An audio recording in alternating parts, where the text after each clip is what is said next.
Fala galera, beleza? Hoje a gente vai trabalhar algumas questões do módulo 9 dos aulões do Enseja. A primeira questão, questão 1 desse módulo, trata da seguinte situação. Em manuais de instruções de aparelhos elétricos de alta potência, uma das principais recomendações é a seguinte: não utilize, em hipótese nenhuma, pinos T, benjamins ou similares para ligação de outros aparelhos na mesma tomada de força. Isso pode ocasionar um aquecimento prejudicial ou até mesmo a queima das instalações. Pode pegar fogo, literalmente. Esse aquecimento prejudicial na fiação da rede junto à tomada deve-se ao aumento excessivo da... Então ele quer saber o que é que aumenta quando eu instalo esses T's, esses benjamins, né? Aqui no Ceará a gente chama de T, né? Quando eu coloco o T e ligo vários equipamentos na mesma tomada, por que é que isso não é aconselhável? Então a própria questão ela já diz por que a gente não deve utilizar isso, porque isso aí vai gerar um aquecimento que pode prejudicar o equipamento, na melhor das hipóteses, e na pior situação ele pode queimar as instalações, ou seja, dar um curto-circuito e pegar fogo, literalmente. Então não é aconselhável, principalmente quando ele fala de aparelhos de alta potência, certo? Então quando eu tenho, por exemplo, um micro-ondas, um ar-condicionado, vários equipamentos de alta potência, os comuns já não é aconselhável se instalar. Os de alta potência, muito menos. Para vocês terem uma ideia, quando se vai trabalhar com esses equipamentos de alta potência, a gente tem um conjunto de NBR, de normas técnicas, que dizem qual é o tipo de tomada que a gente pode utilizar. Alguns equipamentos, inclusive, eles aconselham que você use uma tomada que consegue suportar uma amperagem maior. O que é essa amperagem? Corrente elétrica. Já resolvemos a questão, só com esse comentário. Mas continuando aqui com o raciocínio, o que é que acontece? Quando você compra, por exemplo, um micro-ondas, alguns desses equipamentos, por conta da sua alta potência, de puxar muito da rede, vamos usar uma linguagem mais comum, a gente precisa de uma tomada para esse equipamento que consiga suportar uma corrente um pouco maior. Porque se eu não ligar, não colocar uma tomada específica que manda a norma, o que pode acontecer é o derretimento da tomada, tanto da conexão para o equipamento, como a da tomada para a rede mesmo. Tá certo? Porque o que acontece?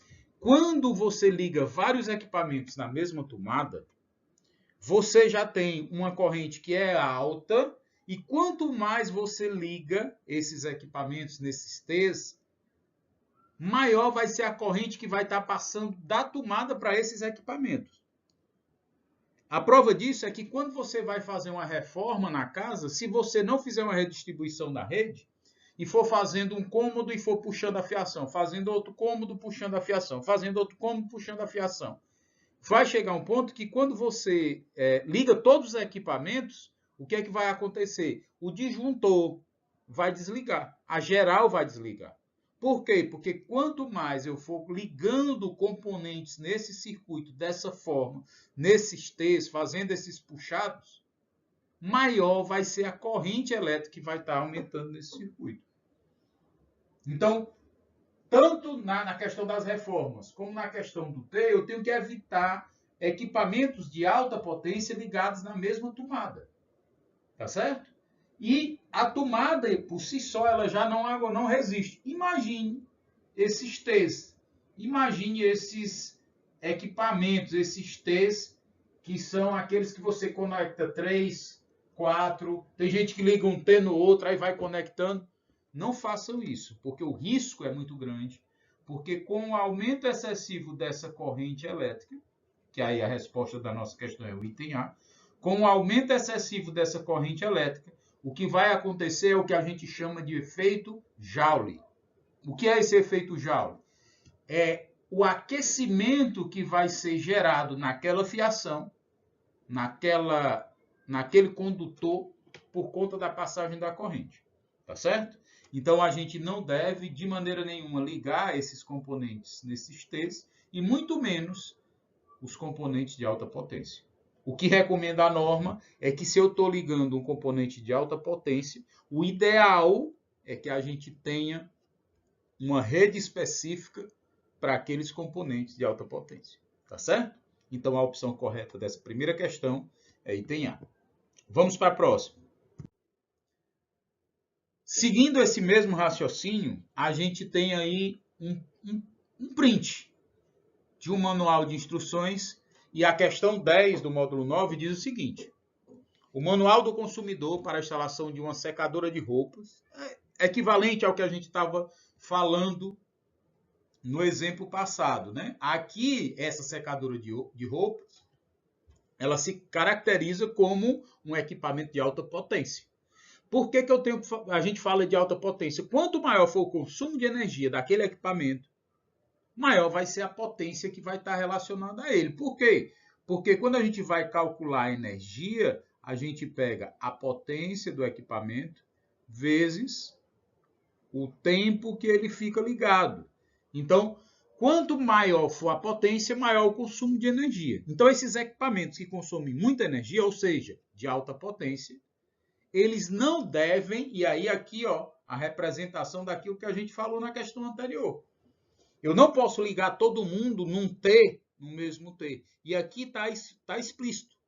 Está inclusive a figura representando esse T riscada, dizendo que eu não posso fazer isso com equipamentos de alta potência. Por quê?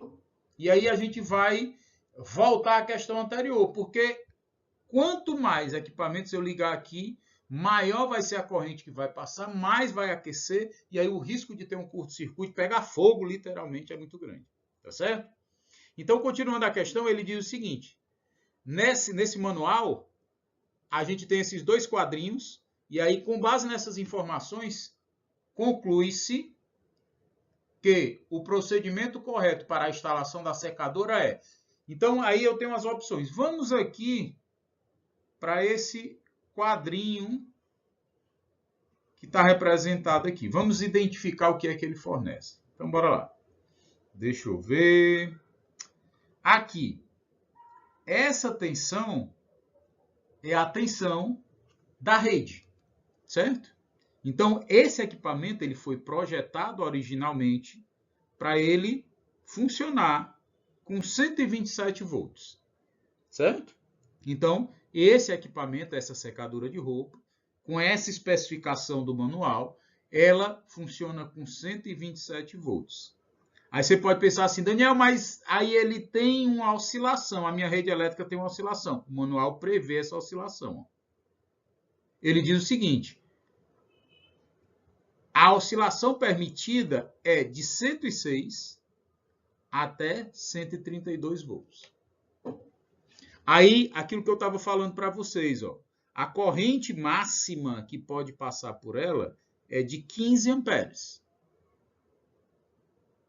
Então, se eu for ligar aqui um disjuntor, eu tenho que lembrar que eu tenho que comprar um disjuntor acima de 15.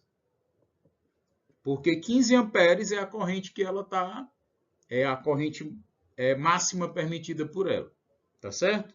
E a potência máxima dela é de 1820 watts. Então, olhando para cá, para esse probleminha, antes da gente ir para as opções, a gente já tem de cara uma seguinte situação. Qual é? Se a tensão é de 127 volts, então, se eu estou comprando isso aqui pela internet e lá nas especificações do material que eu estou comprando está dizendo isso, então isso aqui eu tenho que lembrar que quando eu ligar aqui em Fortaleza, esse equipamento ele vai papocar.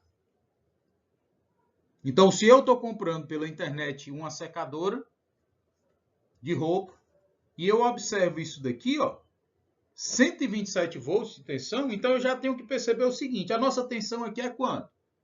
220 volts. Então, se eu estou já aprendendo a ler essas especificações técnicas, essa parte de tensão, de corrente, de potência, então na hora da minha compra eu já vou atentar para esse detalhe. Daniel, mas como é que eu faço se ela é 127 e aqui é 220? Duas opções. Você vai lá e solicita uma lavadora que funcione com 220 volts, ou então você vai ter que comprar um módulo isolador, um no-break, um estabilizador, que pegue a nossa tensão de 220 e reduza para 110, certo? Para que, quando ela rebater para 110, ela pudesse ser utilizada nessa faixa. Então, a gente precisa desse conhecimento para o nosso dia a dia, moçada. Até para fazer uma compra pela internet, eu tenho que atentar para esses detalhes. Então, sabendo dessas informações, a gente vai ao seguinte.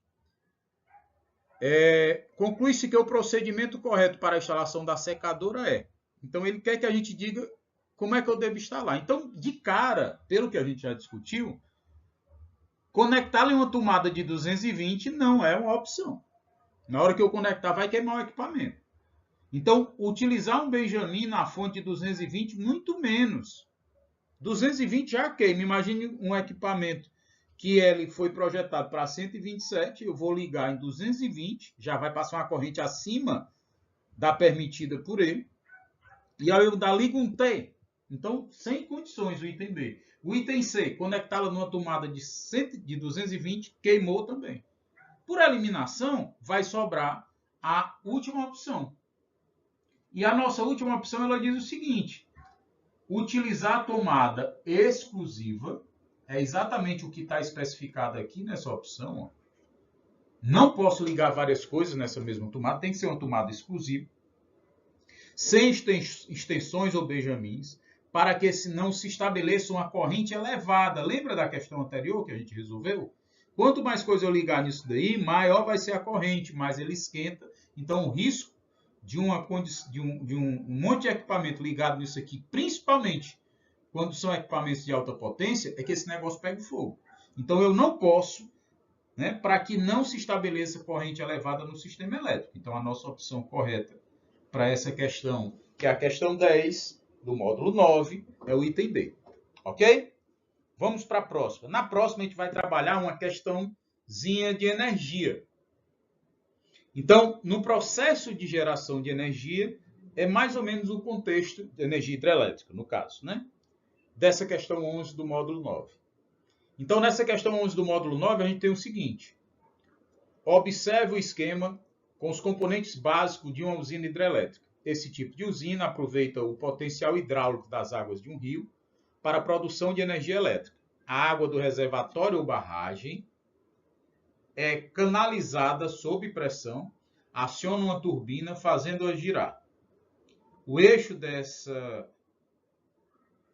turbina está acoplado ao eixo de um gerador, e esse gerador é internamente repleto de bobinas, onde a eletricidade é produzida pela rotação do eixo com eletromagnetos, em continuidade do movimento com o eixo da turbina, até atingir o transformador e os cabos de transmissão. As transformações de energia são... Então, bora lá. O que acontece no processo de geração de energia? Pelo que ele descreveu na questão, o primeiro passo é represar a água. Então, aqui, ó, deixa eu mudar a cor para facilitar. Então, aqui seria o primeiro passo. Eu vou represar a água. A água começa, o nível do rio é aqui, aí eu levanto uma barragem, e aí esse nível da água vai subindo, vai subindo, vai subindo, vai subindo, vai subindo. Quando ele atinge um patamar aqui desejável, o que é que eu faço? Eu abro aqui um canal que faz com que a água passe por esse canal e vá para dentro desse gerador aqui, né? No caso, o canal da figura, que já existe, é esse aqui. Esse aqui é o canal. Então, esse canal faz com que a água passe aqui, né, sob pressão. Por quê? Porque tem um nível de água acima, ó. Então, aqui eu vou ter uma pressão maior. E aí, essa água sob pressão vai passar aqui dentro e vai escoar. Só que nesse instante, ela faz girar essa bobina. Essa bobina aqui começa a girar. E aí vai girar essa turbina do gerador. E essa turbina do gerador vai fazer com que eu converta a energia da água em energia elétrica. E aí essa energia elétrica vai para o transformador, do transformador vai para a linha de distribuição, vai para a linha de transmissão. Ok? Então, quais são os processos, quais são os tipos de energia que eu tenho? Então, o processo começa aqui no 1, ó. Depois eu tenho o 2. E depois eu tenho o 3, que é a rotação da turbina. Certo? Essa energia aqui no 1 é uma energia que vai depender da altura dessa coluna de água. Quanto maior for a altura da barragem, maior vai ser a energia que eu tenho acumulada nessa represa. Essa energia é o que a gente chama de energia potencial gravitacional.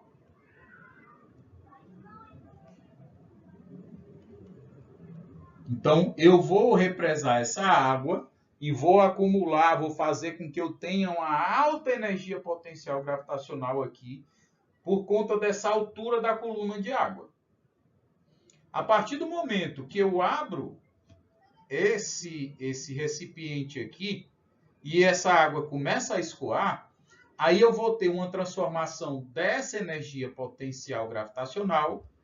No 2, eu vou ter o que a gente chama de energia cinética. Energia cinética, esse cinética vem de cinema, que lembra movimento. Então, o que é que eu tenho? Eu tenho energia acumulada aqui nessa altura da coluna de líquido. Aí essa coluna de líquido está aumentando, está aumentando a energia potencial gravitacional. Quando eu abro aqui a compota, abro aqui o recipiente, essa água sob pressão vai entrar em movimento. E aí essa energia de movimento é o que a gente chama de energia cinética. E aí essa energia cinética faz rodar essa bobina desse gerador. E aí nesse terceiro processo acontece a geração de energia elétrica. Esse campo magnético, né, que tem rotacionando aí entre essas bobinas, vai gerar energia elétrica. Ok? Então, quais são os processos que eu tenho? Eu tenho aí, então, a opção correta, item D. No 1, aqui eu tenho energia potencial gravitacional. No 2, eu tenho energia cinética. No 3, eu tenho energia elétrica. Então, gravitacional, cinética e elétrica. Ok, galera? Qualquer dúvida, estamos à disposição de vocês. Até a próxima.